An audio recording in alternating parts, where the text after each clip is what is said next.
Il se présente comme un ancien numéro 2 des renseignements marocains, contraint à l'exil après avoir dénoncé des dérives internes. En réalité, Mehdi Hijawi n'est pas poursuivi pour ses idées, il est recherché pour escroquerie par Interpol. Voici les faits. Le 17 juillet, Le Monde publie un article retentissant sur Mehdi Hijawi. Il y est présenté comme un ancien haut responsable de la JED, le renseignement extérieur marocain, devenu lanceur d'alerte, menacé et aujourd'hui en fuite.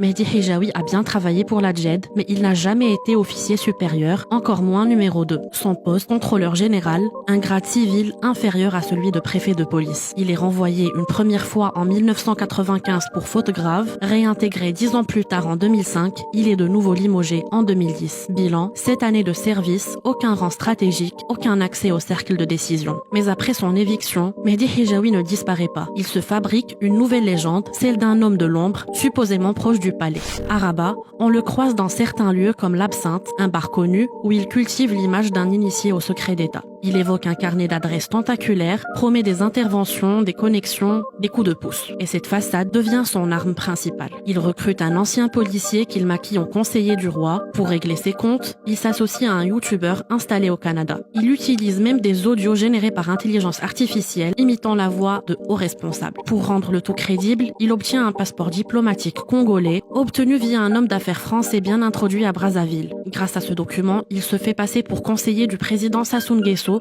lors de ses déplacements. Avec cet attirail, il réussit à piéger des investisseurs en Suisse, au Brésil, aux États-Unis. Il parle de plus d'1 milliard de dollars de projets fictifs, terrain à Rabat, chaîne panafricaine, opérations confidentielles et même organisation de la Coupe du Monde au Maroc sur haute instruction. Alors pourquoi Le Monde relaie-t-il cette fable? Parce qu'elle coche toutes les cases. Un ancien agent qui parle, un appareil d'État présenté comme oppresseur, un homme seul face à la machine sécuritaire. L'article s'appuie uniquement sur les déclarations de Mehdi Hijawi, relayé par son avocat William Bourdon. Aucun fact-checking du passé et présent trouble de Mehdi Hijawi. Et surtout, aucune parole donnée aux nombreuses victimes d'un escroc désormais notoire.